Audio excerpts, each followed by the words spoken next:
Il est midi, donc on va débuter. Bonjour à tous. Je m'appelle Antoine Jeannet-Grégoire, je suis professeur-chercheur de la chaire en fiscalité et en finances publiques. C'est moi qui vais animer ce midi conférence. La chaire a, entre autres, pour mandat d'animer les discussions et les débats sur les enjeux qui concernent la fiscalité et les finances publiques. Et donc, en plus de présenter nos propres travaux, ça nous fait plaisir d'offrir un espace, une tribune à des collègues qui font de la recherche justement sur sur les thématiques d'intérêt de la chaire telles que la fiscalité, l'épargne et les dynamiques familiales. Donc, ce midi, justement, ça nous fait très plaisir de recevoir Maude Pugliese, qui est professeure agrégée au Centre Urbanisation, Culture et Société de l'Institut national de la recherche scientifique. Elle est titulaire de la chaire de recherche du Canada en expérience financière des familles et inégalité de patrimoine, en plus d'être co-responsable du partenariat de recherche Famille en mouvance. Sa recherche s'intéresse aux liens entre les dynamiques familiales, les finances personnelles et les inégalités socio-économiques.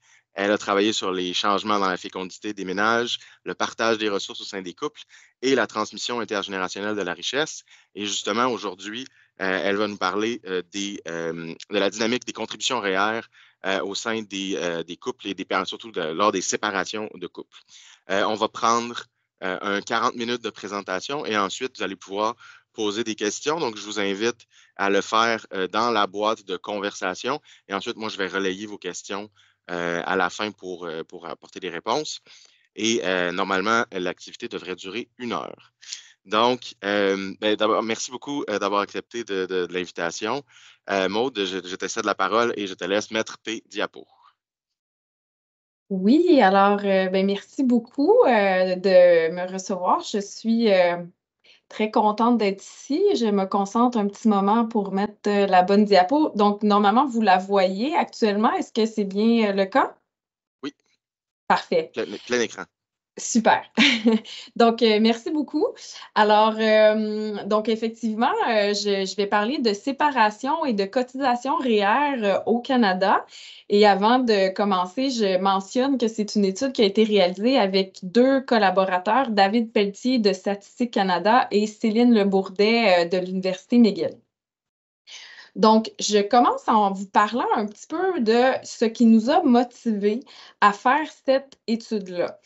2 raisons principales. La première, c'est qu'on sait qu'il y a des répercussions économiques à la séparation, qu'on se sépare après avoir été marié ou en union de fait. Les conséquences sur le revenu, notamment, sont très, très bien documentées. Il y a vraiment des chutes de revenus disponibles chez les femmes particulièrement. Et ça, on le voit dans toutes sortes de pays, dont le Canada, le Québec. Il y a tout plein d'études qui le montrent. Plus récemment, il y a quelques études qui ont commencé à regarder aussi les effets de la séparation à plus long terme, donc sur l'avoir, le patrimoine des gens et en particulier vraiment leur niveau de préparation financière à la retraite. Et ces études-là sont moins nombreuses et à notre connaissance aussi, dans le contexte du Canada, il y en avait vraiment peu. Évidemment, les REER, on le sait, au Canada, c'est une partie quand même très importante de l'épargne privée des individus, des ménages pour la retraite. Donc, selon une étude de Statistique Canada, par exemple, là, les REER, ça forme à peu près 10% de l'avoir total des ménages et ça correspond au tiers là, des actifs qui sont vraiment des actifs liés à la préparation à la retraite. Donc, c'est important et ça nous semblait donc vraiment une opportunité de venir éclairer dans le contexte canadien les effets de la séparation sur la préparation à la retraite. Par ailleurs, c'est important de dire et c'est important pour nous de mettre en évidence que le programme des REER, c'est une partie quand même très, très importante du système public de soutien aux revenus à la retraite.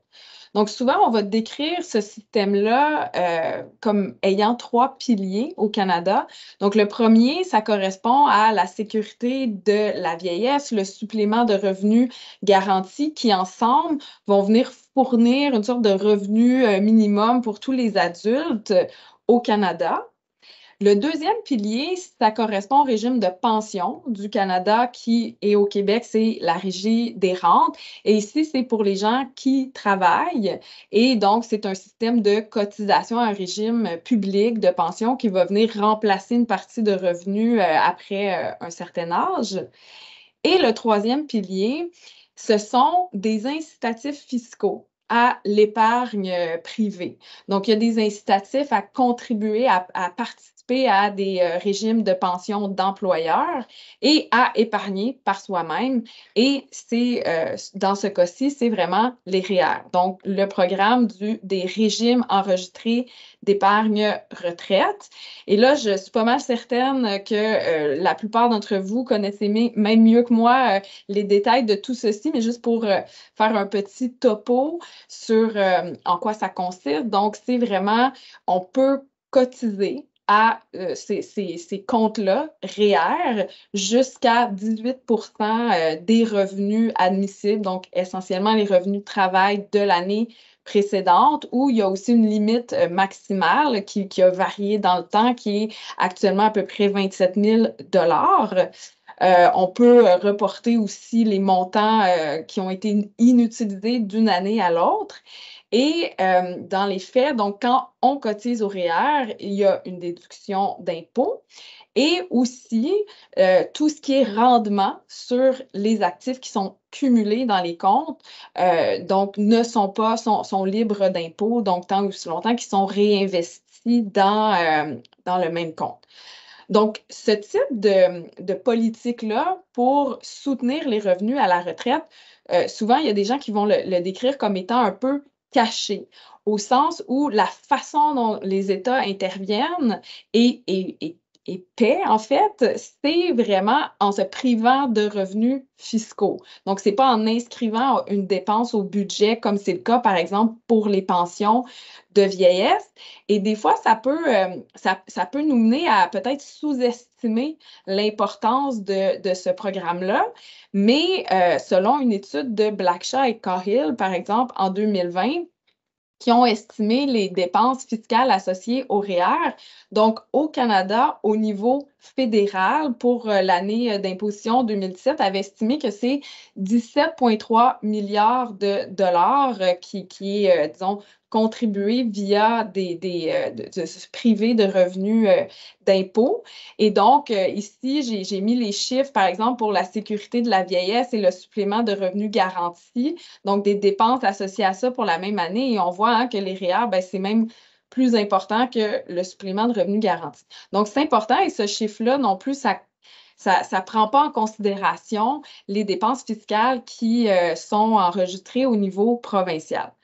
Donc, je vous mentionne ça pour dire que si, comme on le suspectait en faisant cette étude-là, il y a bel et bien des conséquences à la séparation sur les cotisations REER, mais là, ce dont on parle, ce n'est pas seulement des conséquences pour la capacité, disons, privée à se préparer à la retraite, c'est vraiment aussi des conséquences sur notre capacité à se prévaloir et à bénéficier, en fait, des programmes publics qui visent à soutenir le revenu à la retraite. Donc, c'est le deuxième élément, en fait, qui a motivé notre étude. Donc, ceci étant dit, pourquoi? Donc, effectivement, vous l'aurez compris, on arrivait dans l'étude avec cette hypothèse-là qui peut y avoir des impacts de la séparation sur les cotisations REER. Pourquoi? Alors, si on prend d'abord les personnes qui se séparent et qui étaient mariées, donc on peut parler d'un contexte de divorce.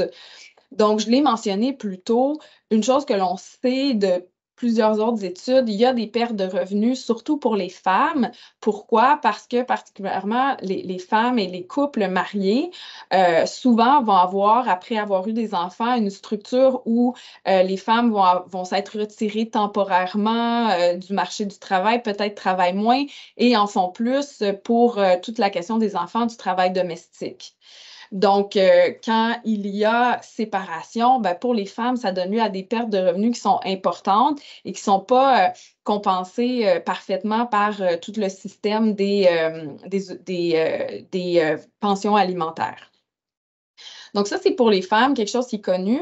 Évidemment, pour les hommes, il y a aussi tout l'accroissement des dépenses. Donc, ça touche les hommes autant que les femmes. Pensons par exemple au dédoublement des dépenses de logement. Pour les hommes qui sont souvent le plus haut revenu, ben, il y a tout ce qui est dépenses justement de pension alimentaire. Il y a toute la division des actifs, les frais légaux associés à la séparation, au divorce. Donc, tout ça crée des dépenses qui peuvent faire en sorte que cotiser au REER, se préparer plus généralement à la retraite, ça devient plus difficile, en tout cas temporairement, le temps qu'on se réajuste à une nouvelle réalité. Donc, ça, c'est ce qui a mené à notre première hypothèse, en fait, où on s'attend à une diminution des cotisations REER suivant donc la séparation d'un mariage, donc le divorce. Et on s'attendait aussi possiblement à des conséquences plus importantes chez les femmes, puisque la littérature antérieure, qui porte surtout sur le revenu, ben, vient suggérer que c'est surtout chez les femmes que qu'il y a des conséquences sont le plus grandes. Donc, première hypothèse. Maintenant, deuxième hypothèse, vous savez évidemment que beaucoup de couples ne sont pas mariés actuellement. C'est le cas au Québec. Hein. On sait, même il y a des gens qui sont dans une union de très longue durée, qui ont des enfants ensemble, qui ne sont pas mariés. Donc, dans un contexte comme le Québec, les unions de fait vont ressembler beaucoup au mariage. Donc, en termes de, disons, l'intégration économique des couples. Par contre, il faut voir qu'ailleurs, dans les autres provinces canadiennes, la situation entourant l'union de fait, c'est complètement différent. Donc, juste pour vous donner un exemple, au Québec, en ce moment, si on prend tous les adultes, c'est à peu près 32% des adultes qui sont en union de fait. Si on prend des provinces comme l'Ontario, l'Alberta, la Colombie-Britannique, c'est plutôt 10% des adultes. Donc, dans ces provinces-là, vraiment, l'union de fait, c'est plutôt des unions transitoires. OK? Donc, avant de se marier, on teste un peu la chose. Donc, les gens ont moins d'enfants en étant en union de fait. Donc, généralement, les revenus des hommes et des femmes vont être un peu plus égaux. Il y a moins ce phénomène-là où les femmes se sont retirées un peu du marché du travail. Et pour ces raisons-là, généralement, ce qu'on observe dans les études, c'est que les conséquences de la séparation pour les personnes en union de fait sont moins importantes parce que ce sont des unions qui sont vraiment plus, disons, de plus courte durée. Donc, étant donné qu'ici, on considère le Canada dans son ensemble, c'est ce qu'on s'attend à voir aussi. Donc, une baisse probablement des cotisations REER, même parmi les gens qui étaient dans une union de fait, ne serait-ce que parce qu'on soudainement, on doit payer 2 logements, mais qui devraient être quand même généralement moins importante que celle observée après un divorce pour les raisons que j'ai évoquées plus tôt. Donc, c'était les deux grandes hypothèses là, qui étaient sous-jacentes à notre étude. Donc, les données qu'on a utilisées pour les évaluer, c'est premièrement celle de l'enquête sociale générale canadienne de 2011. Donc, cette enquête-là, c'est une enquête récurrente sur différents thèmes et celle qui porte sur la famille, c'est une enquête rétrospective. Donc, c'était le cas en 2011, le thème de la famille. Donc, on passe en revue avec les répondants l'ensemble de leur trajectoire conjugale familiale. Donc, on recule jusqu'à leur première union, on prend toutes les dates d'union, séparation, naissance des enfants et tout ça. Donc, on est vraiment capable d'avoir un portrait longitudinal de leur historique conjugal et familial.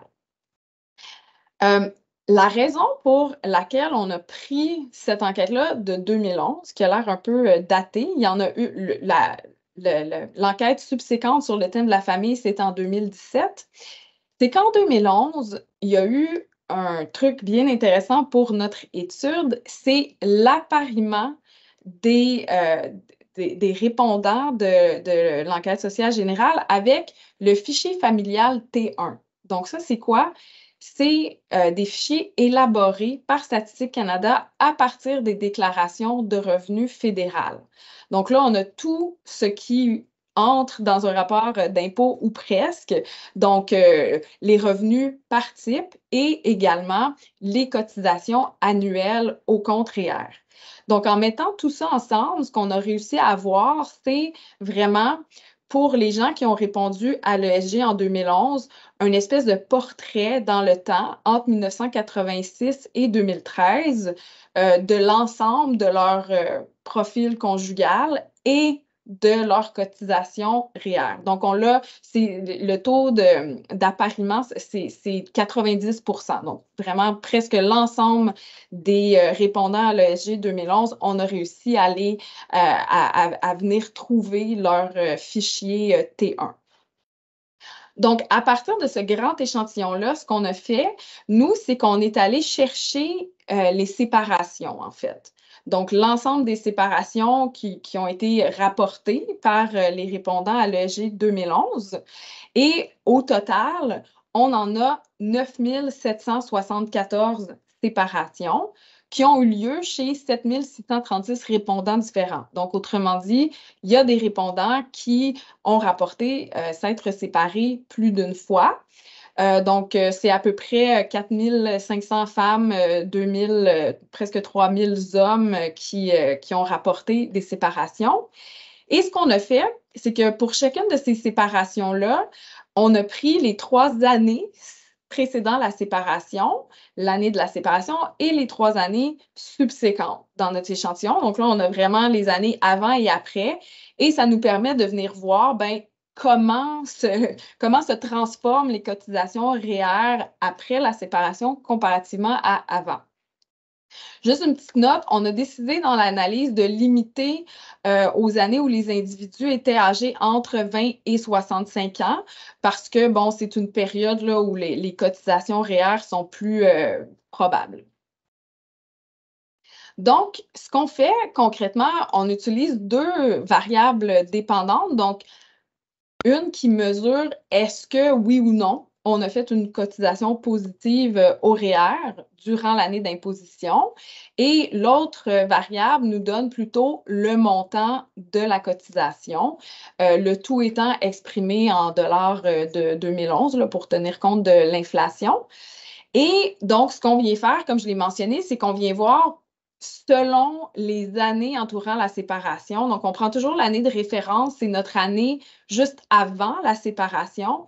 Et on vient voir dans les autres années, donc de la séparation, les années T+1, ça indique l'année de la séparation +1, donc l'année d'après, 2 ans plus tard et 3 ans plus tard.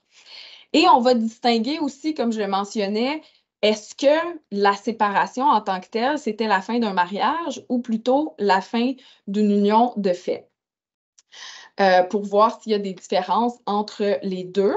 Petite note, pour les personnes qui étaient mariées, généralement, il y a la séparation physique et après ça, il peut y avoir vraiment le divorce légal. Donc, nous, on a pris l'année de la séparation physique parce que des fois, le divorce légal, ça peut avoir lieu vraiment des années plus tard et on pense que beaucoup des impacts vraiment économiques se réalisent dès la séparation physique. On va contrôler, donc ajuster pour toutes sortes disons, de caractéristiques des répondants et de leurs relations, là, entre autres leur âge, leur province de résidence, niveau d'éducation, est-ce que l'union, ça faisait longtemps ou non? Donc, je vous laisse, on pourra en parler durant la période de questions, mais juste une petite note un peu plus technique que je veux quand même mentionner, c'est que, je l'ai dit plus tôt, hein, chaque personne a un maximum, une cotisation maximale déductible. Et ça varie en fonction du revenu. Ça varie aussi en fonction de si on a cotisé à une pension d'employeur. Ça varie si on a des cotisations, par exemple, inutilisé des années précédentes et le montant maximal aussi a varié historiquement dans le temps. Donc, malheureusement, cette valeur-là, la valeur totale pour chaque individu du maximum déductible, ce n'est pas une donnée qu'on a dans la source de données. Et donc, on ne peut pas véritablement parfaitement contrôler pour ça, mais pour au moins ajuster un peu, on est capable de contrôler pour des variables qui entrent dans le calcul de ce maximum-là. Donc, les revenus admissibles de l'année d'imposition précédente, les cotisations à un régime de pension agréé, l'année d'imposition aussi. Donc, c'est toutes des choses qui nous aident là, à ajuster un peu pour combien les gens pouvaient cotiser ou enfin déduire.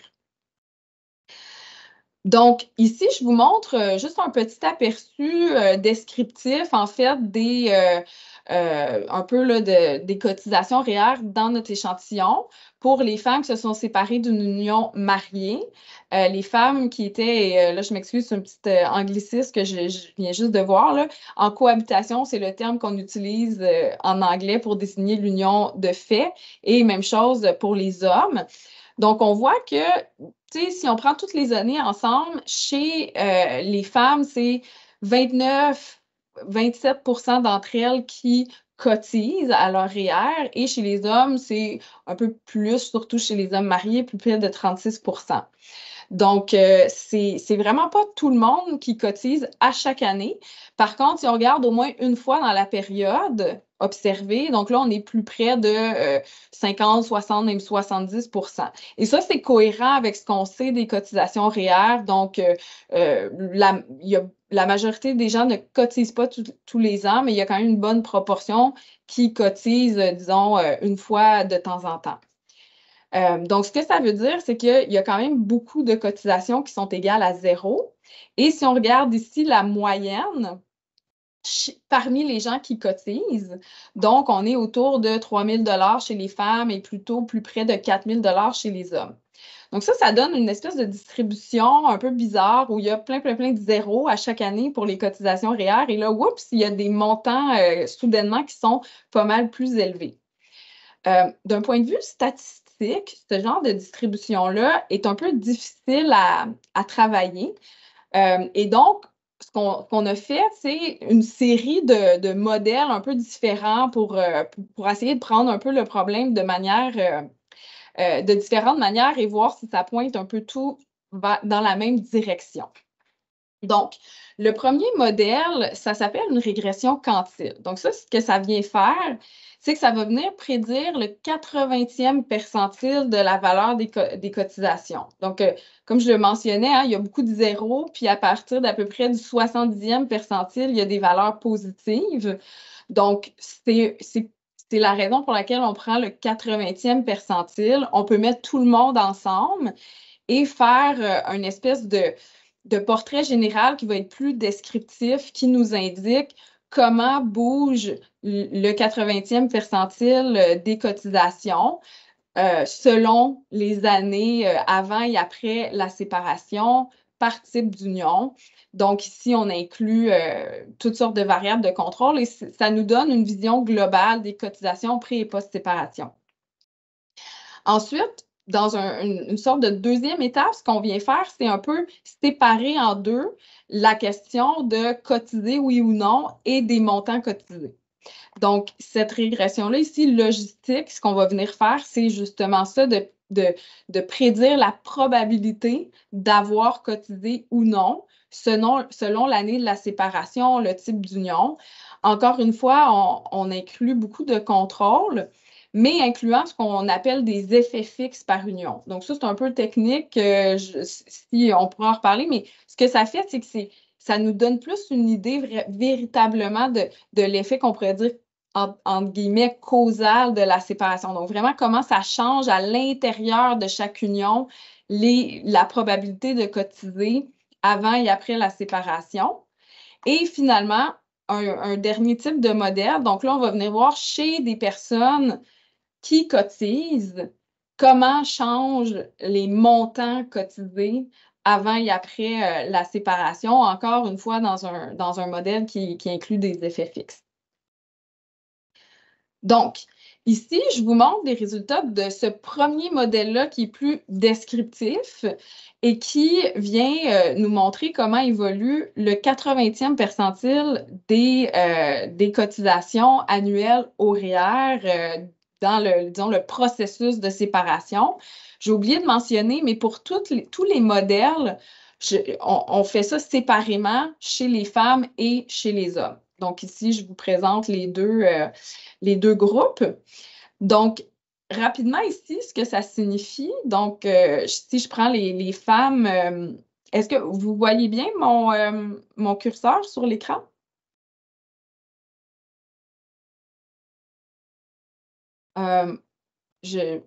Bon, j'espère que oui. Moi, malheureusement, on dirait que je ne vous vois plus, mais donc voilà, vous me dites On voit ton curseur. Parfait, si jamais il y a un problème. Donc, comme je le mentionnais ici, l'année de référence qu'on prend toujours dans les modèles, c'est l'année qui a précédé la séparation.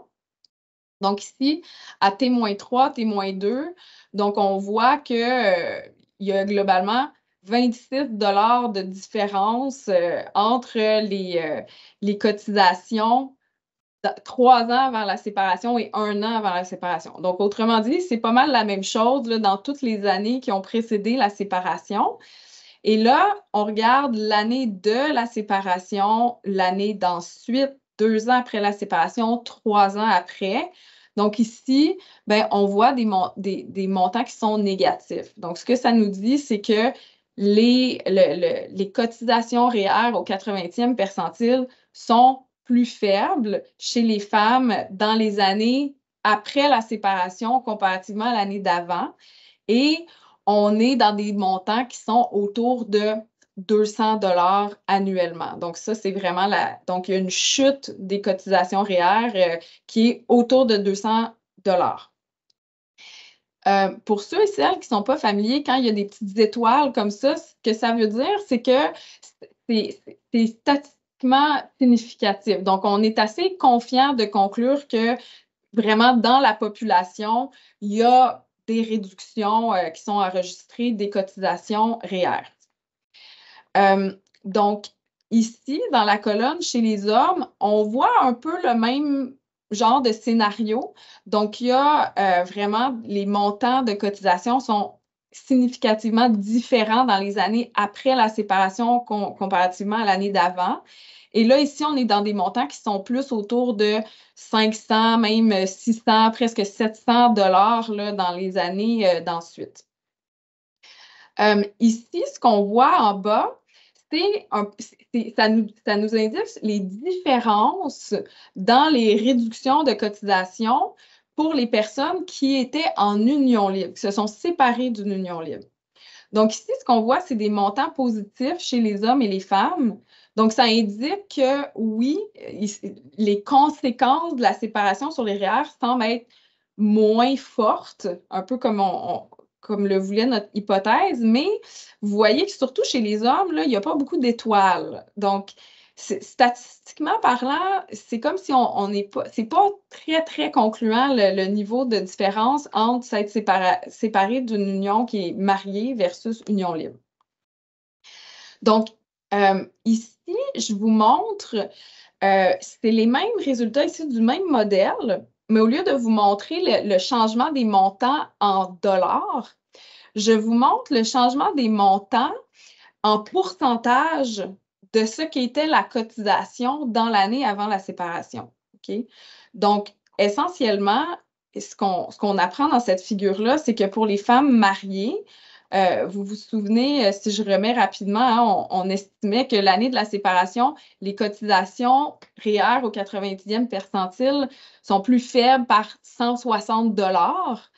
Ben, en fait, ici, ce qu'on apprend, c'est que ce 160 $-là, ça correspond à une chute de 10 % en fait, de la valeur des cotisations l'année d'avant. Donc, il y a une chute qui s'approfondit jusqu'à l'année d'après la séparation. Donc, chez les femmes, ça tombe jusqu'à à peu près 15 %. Donc, il y a une chute de 15 % des cotisations.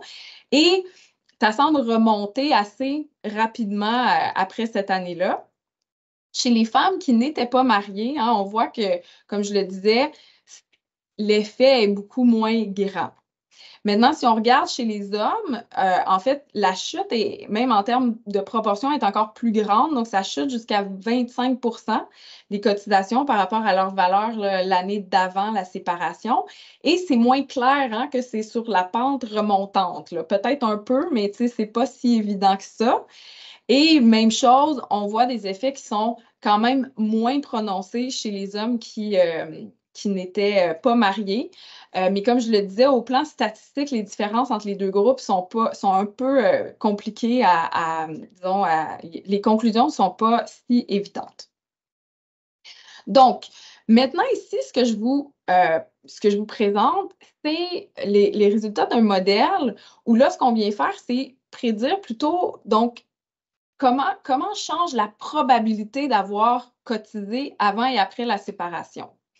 Donc ici, pour les résultats de régression logistique, ce qui est important de mentionner, c'est que ce qui indique un effet négatif, c'est un chiffre qui est en bas de 1. Au-dessus de 1, c'est positif. Donc, globalement, ce qu'on voit, il y a seulement des petites étoiles ici, hein, à l'année de séparation pour les femmes qui étaient mariées. Ce que nous disent ces résultats-là, c'est que pour les hommes, il n'y a pas vraiment de changement dans la probabilité de cotiser au REER avant et après la séparation. Il n'y a pas vraiment de différence très, très notable entre les hommes qui étaient mariés et non mariés. Mais chez les femmes qui étaient mariées, il y a une réduction de la probabilité de cotiser qui est en fait présente l'année de la séparation. Donc, dès 1 an plus tard, on est déjà en train de remonter la pente là, et il n'y a presque plus de différence. Donc, pour vous donner une idée de ce que ça signifie là, en termes qui sont un peu plus intuitifs, ici, je vous ai calculé la probabilité estimée de cotiser à ces REER chez les femmes, justement, qui étaient mariées l'année précédant leur séparation.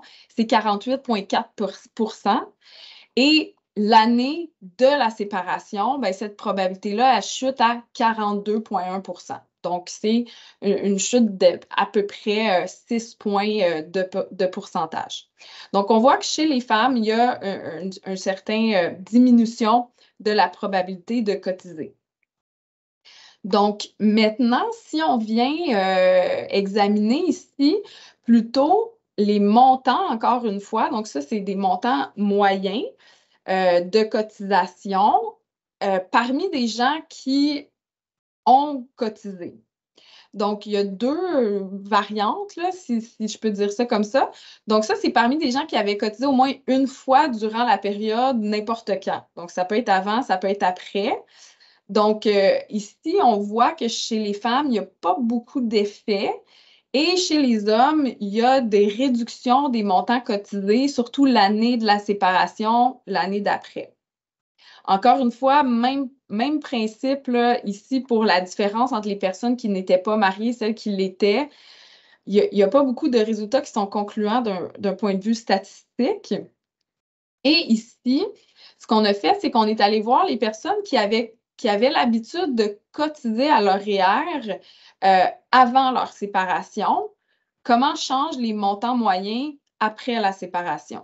Donc ici, on voit chez les femmes très, très tôt, là, immédiatement après la séparation, donc il y a une réduction de à peu près 440 en moyenne du montant de la cotisation. Et chez les hommes, il y a une réduction qui est beaucoup plus soutenue, là, si je peux dire ça, et importante en termes de valeur absolue. On est plus dans les 900 1000 de moins en moyenne après la séparation. Et comme on le voit, là, c'est pas une réduction qui semble en voie de se rattraper, au contraire. Donc, au final, ce que nous disent tous ces modèles-là pour nous, c'est que effectivement, les cotisations REER tendent à être plus fermes dans les années suivant la séparation d'un mariage. Il n'y a pas beaucoup, en fait, d'évidence dans nos données, par contre, que cet effet-là semblerait plus prononcée chez les femmes que chez les hommes. Même au contraire, à bien des égards, les diminutions ont l'air plus importantes chez les hommes. Ce qui pourrait être lié, ceci dit, au fait que les hommes contribuent davantage, là, comme on l'avait vu dans les données descriptives, que les femmes. La différence entre les hommes et les femmes qui étaient mariés, c'est en fait, c'est presque la manière dont ça se présente. Donc, ce qu'on voit, c'est que chez les femmes, en fait, l'impact semble être au niveau de la probabilité de cotiser, donc qui réduit. Donc, il y a des femmes qui cotisaient, qui là, oups, ça tombe à zéro. Et c'est un effet qui semble quand même assez temporaire. Se résorber ensuite. Chez les hommes, c'est un peu l'inverse. Donc, il n'y a pas vraiment de changement dans leur probabilité de cotiser, mais c'est les montants qui déclinent. Et cet effet-là semble, en tout cas, 3 ans après la séparation, ça ne semble pas encore résorbé. Pour ce qui est finalement de cette question-là de la différence selon le type d'union, en fait, nos résultats sont comme peu concluants. Donc, c'est-à-dire que ça semble comme si l'effet est moins pire, mais statistiquement parlant, on n'est pas capable vraiment de l'affirmer. Pour nous, on pense que ça reflète cette variance-là dans la signification des unions de fait et probablement de leurs conséquences, comme je l'ai mentionné au Canada, ne serait-ce que pour la différence entre le Québec et les autres provinces. C'est certain qu'au Québec, probablement que se séparer d'une union libre, ça a presque le même effet que se séparer d'un mariage si on a des enfants, ça fait longtemps qu'on est ensemble, versus dans ces unions-là où ça fait peut-être 1 ou 2 ans seulement que l'union durait, bien, évidemment que les conséquences sont certainement moins importantes. En termes de peut-être les points qui sont à retenir ou à discuter, enfin les choses qui étaient intéressantes pour nous et sur lesquelles je serais très intéressée d'avoir votre perspective, ben, c'est vraiment je pense, cette conclusion-là de dire oui, la séparation, ça semble nuire, au moins temporairement, à la préparation financière à la retraite et à la capacité de se prévaloir de vraiment des initiatives ou des programmes publics de soutien aux revenus à la retraite. Donc, je le mentionne aussi à ce point-ci, ce que je vous ai montré, vous l'avez vu, on parle de diminution des montants qui sont de l'ordre de quelques centaines de dollars par année. Chez les femmes, on parle de 1 an, 2 ans peut-être. Chez les hommes, ça semble un peu plus, ça dure un peu plus.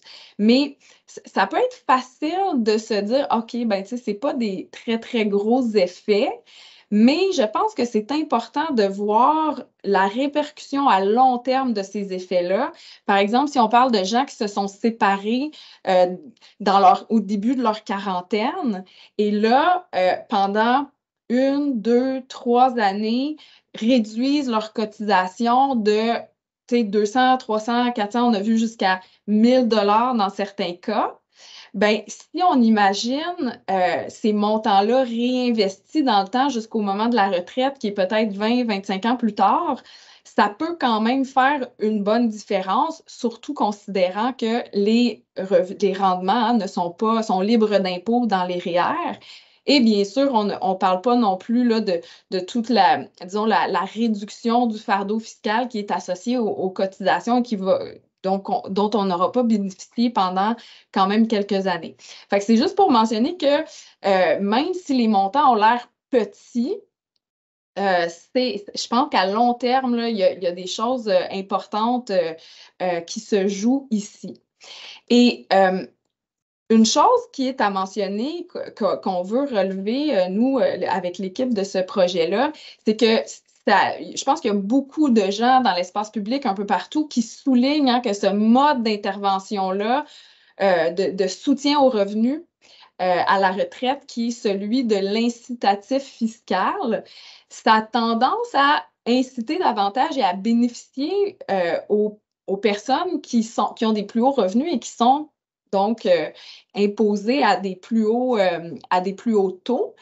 Plein de gens ont relevé ce point-là dans le passé. Et nous, ce qu'on voulait ajouter, c'est que ben, c'est aussi, finalement, c'est les gens qui vont avoir des trajectoires conjugales continues qui vont en bénéficier le plus. Et faut voir que la séparation, en fait, l'expérience de cette réalité-là familiale très difficile, ce n'est pas distribué au hasard. Et entre autres, les gens qui ont de plus faibles revenus, qui ont un niveau d'éducation plus faible, donc un statut socio-économique plus faible, mais sont plus susceptibles de vivre ces événements-là dans leur vie. Pourquoi? Ben, entre autres parce que les difficultés économiques, ça peut créer de la pression sur un couple et disons, donner lieu éventuellement à la séparation. Donc, nous, on voulait le mentionner. On pense que c'est un point qui est possiblement intéressant à prendre en considération quand on veut penser et repenser à la façon dont on soutient le revenu à la retraite au Canada. Autre petit point, donc à mentionner, j'en ai déjà dit un mot, alors je vais passer peut-être vite, mais c'est cette idée-là hein, qu'il y a beaucoup de recherches qui montrent que les impacts de la séparation sont très importantes, plus importantes pour les femmes à plusieurs égards. Et nous, ici, ce qu'on vient montrer, en tout cas, c'est que pour ce qui est des cotisations REER, il y a vraiment aussi des impacts sur les hommes qui peuvent être intéressantes quand même à ne pas oublier. Donc, entre autres, hein, c'est vrai que les revenus vont diminuer beaucoup chez les femmes, mais chez les hommes, il peut y avoir des dépenses qui viennent aussi, comment dire, créer une situation financière qui est peut-être plus tendue. Et en terminant rapidement, donc ici, ce qu'on a fait dans cette étude, c'est un peu là, vraiment de venir voir l'effet immédiat de la séparation sur les cotisations REER. Et là, actuellement, je travaille sur un élargissement de ce projet-là où on est en train de regarder sur l'ensemble du parcours de vie et en fonction des différentes expériences financières, conjugales, comment se déclinent en fait les cotisations REER sur le parcours de vie chez les femmes et chez les hommes. Donc, peut-être serai-je de retour un moment donné pour vous présenter cet autre projet-là.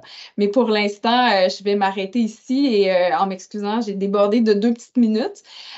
Pour rester informé là, de ce qu'on fait à la chaire, vous pouvez vous abonner à notre liste de diffusion. Et merci encore pour votre écoute.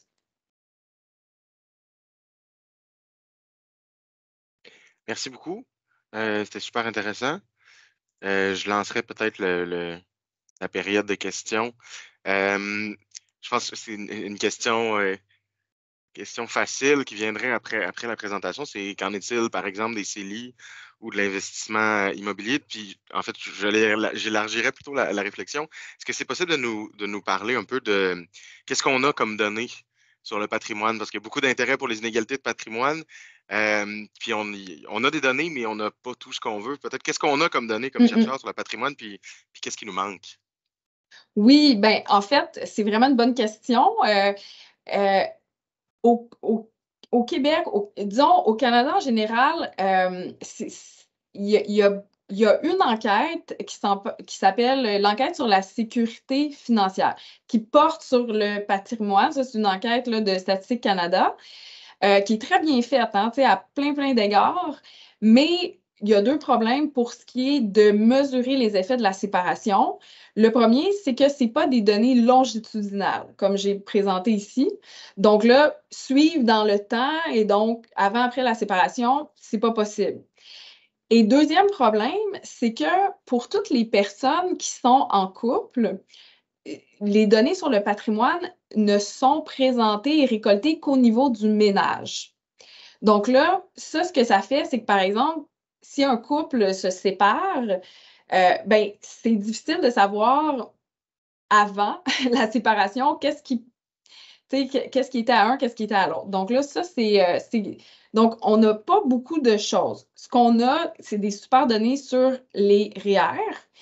Sur les CELI, effectivement, on peut l'avoir aussi, je pense, à travers les données administratives longitudinales. Donc, dans le nouveau projet là, que j'ai mentionné à la fin, ça, on va essayer de le mesurer. Mais ce n'est pas des données qu'on avait accès dans la source là, que je vous ai présentée aujourd'hui. Et à part ça, ben, il y a très peu. Il y a une enquête qui est créée par le partenariat sur la séparation parentale et la recomposition familiale, qui est dirigée par Marie-Christine Saint-Jacques. Donc, eux ont fait une grande enquête auprès de parents séparés, ont posé plein de questions, dont une question sur la résidence principale. Et donc ça, il y a ma collègue Hélène Bello de l'INRS qui a analysé ces données-là sur la résidence principale et qui trouvait au Québec, surtout là, pour les femmes qui n'étaient pas mariées, donc sont beaucoup moins susceptibles, par exemple, que les hommes qui étaient leurs conjoints, finalement, de garder la résidence principale. Mais il n'y a pas beaucoup plus en termes de données. C'est malheureux, puis j'espère éventuellement, à travers cette chaire que je viens de lancer, d'avoir une opportunité de récolter des meilleures données à ce niveau-là. Merci. On a une question. En fait, on demande, quand on parle de cotisations, les cotisations qui sont modélisées dans l'étude, est-ce que ce sont les cotisations personnelles à un REER ou est-ce que ça inclut aussi les cotisations d'employeurs et d'employés à un régime de pension agréé? Puis on demandait aussi, dans les modèles de régression, est-ce que vous avez essayé de modéliser la variation des cotisations en proportion du revenu d'emploi plutôt qu'en dollars? Oui, donc c'est intéressant. OK, donc en les prenant un après l'autre, donc pour ce qui est des cotisations à un régime d'employeur, donc ça, c'est pas inclus dans les REER, dans les chiffres que je vous ai présentés, mais nos modèles tiennent compte des cotisations des gens. Donc, autrement dit, c'est ajusté pour ça. On a regardé comment se comportaient les cotisations à des régimes d'employeurs, donc dans des analyses que je n'ai pas présentées ici, avant et après la séparation. Et en fait, là-dessus, il y a très peu de différence. Donc, avant et après la séparation, même que chez les femmes, en fait, il y a une certaine augmentation. Pourquoi? Parce que souvent, après la séparation, une des stratégies des femmes, surtout celles qui travaillaient moins, euh, en étant mariée, ben, c'est justement de retourner plus, par exemple, à temps plein sur le marché du travail et là, se retrouvent à augmenter, en fait, souvent leur cotisation à des régimes d'employeurs. Donc, ça, c'était pour la première question. Puis il me semble qu'il y en avait une autre, je m'excuse. Est-ce que j'ai... Est-ce que vous avez des analyses où les cotisations sont en proportion du revenu Ah gagné? oui, oui. On a fait aussi, j'avoue que je me rappelle pas exactement là, des chiffres, mais tu sais, à peu près les montants que ça donne, là, tu sais, on est dans les 1-2% du revenu et on voyait la même réduction là, après la séparation, mais là, j'avoue que je me rappelle pas comme ça. On parlait de combien de points de pourcentage exactement de réduction. Merci. Euh, Juste une seconde. Mais en fait, je me demandais, on sait que les couples ont des comportements, disons, de partage des dépenses qui vont varier au fil du cycle de la vie, puis de leur composition. Je me demandais, est-ce qu'il y a une partie des changements qu'on observe après une séparation qui sont pas comme une sorte de compensation pour, par exemple, des couples où, par exemple, les hommes auraient été... Oups, c'est comme si j'ai perdu le son. Je ne sais pas si c'est juste moi. OK, là, ça vient de revenir. Je suis désolée.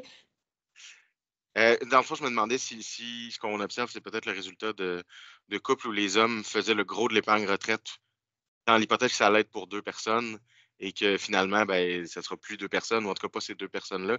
Donc, est-ce que ça peut. Est-ce que dans le fond, l'épargne est différenciée au sein des couples pour expliquer une partie de ce qu'on observe après la séparation? Oui, je pense que ça pourrait, puis en même temps, ça me permet peut-être de faire comment dire, peut-être un point de clarification qui est intéressant.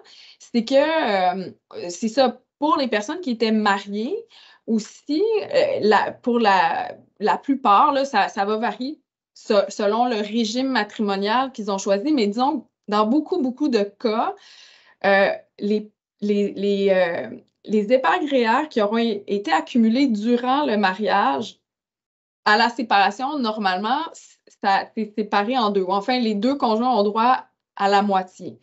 Donc, oui, c'est très possible qu'il y ait beaucoup qu'il y ait de cet effet-là.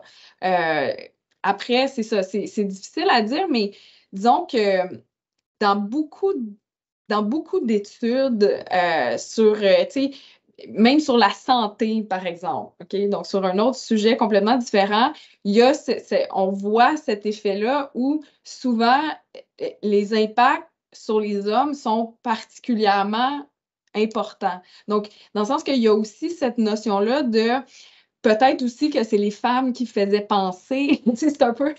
Il y a plein de stéréotypes là-dedans, là, mais il y a vraiment cette réalité-là qu'au niveau souvent des comportements, il y a beaucoup d'études qui montrent qu'il il y a plus de bénéfices à être en couple et de conséquences à la séparation qui sont liées à une certaine peut-être charge mentale que prenaient les femmes, en fait, et qui, bon, quand c'est plus là, en plus des difficultés par rapport aux dépenses, là, qui peut se matérialiser de cette manière-là aussi. Donc, fait, il y a probablement beaucoup, beaucoup de choses en jeu qui incluent un peu tout ça, là. Est-ce que ça se pourrait que les différentiels de connaissances en fiscalité ou l'accès à de l'expertise en fiscalité, ça puisse interagir dans ce genre de choses-là qu'on observe avec les cotisations réelles? Ben, c'est une bonne question. J'aurais plutôt tendance à vous la poser. Dans le sens que il me semble y avoir beaucoup d'experts de ça. Mais je pense que ça peut être une hypothèse, mais en tout cas, c'est ça. Je serais curieuse d'entendre soit vous ou des membres de votre auditoire sur ce point-là. Je ne pensais pas me la faire envoyer. Je pense que les données qu'on a sur la littératie fiscale, c'est celle des femmes est habituellement un petit peu plus basse que celle des hommes, mais ça ne nous dit rien sur le conseil, ça ne nous dit rien sur l'accès C'est ça. au conseil financier, c'est souvent ça. Les cotisations REER, dans beaucoup de cas, C'est on les fait pas ça. par soi-même, on les fait souvent avec l'aide d'un conseiller ou d'un planificateur. Donc ça c'est tout un C'est autre ça. Donc sujet. là, après, comment tu sais, les femmes se font conseiller, mais c'est ça, en même temps, tu sais, vraiment, ce qu'on voit ici, c'est que clairement, tu sais, les hommes semblent avoir une réduction particulièrement prononcée de tu sais, de leur REER. Donc là, c'est ça, c'est la, comment dire, ça, c'est quand on voit très bien quand on atteint la limite de ce qu'on peut faire avec des données quantitatives. Tu sais, c'est vraiment tout ce qui est le contexte, c'est difficilement, on ne peut pas vraiment pointer dans des directions précises. Parfait. J'ai pas d'autres questions dans la petite boîte. Il y a quelqu'un qui veut prendre une dernière chance. Il y a quelqu'un qui demande s'il y a un article publié ou à paraître qui serait Oui, rattaché à l'article, à oui, la présentation. oui, il y a un article qui est publié que je pourrais peut-être, je ne sais pas, vous envoyer et que vous pouvez partager, mais ou je peux le mettre ici. En fait, j'ai le lien. Je peux peut-être le mettre dans la boîte de conversation à l'instant. Le voilà, c'est parti. Merci beaucoup. Euh, donc, je pense que ça fait le tour. Donc, ben, merci encore d'avoir accepté de venir parler fiscalité, fiscalité avec nous. Donc, de faire une excursion de sociologue chez les fiscalistes. C'est très apprécié. Euh, J'en profite pour vous rappeler que notre prochaine activité, ça va être le 13 mars prochain. Donc, ça va être le regard sur le budget du Québec qui va être présenté le jour d'avant. Donc, ben, en fait, mardi prochain. Donc, c'est notre prochaine activité. Encore là, vous pouvez vous inscrire directement sur notre site web. Je vous invite également à suivre les travaux de Mute Pugliese et sa chaire. Je vous ai partagé le lien tout à l'heure. Ils ont également une belle présence sur LinkedIn et sur Twitter. Donc, vous pouvez savoir, par exemple, quand il y aura des suites à cette analyse. Donc, merci beaucoup. Merci à tous. Merci d'être venus. Puis, je vous souhaite une bonne semaine. Merci.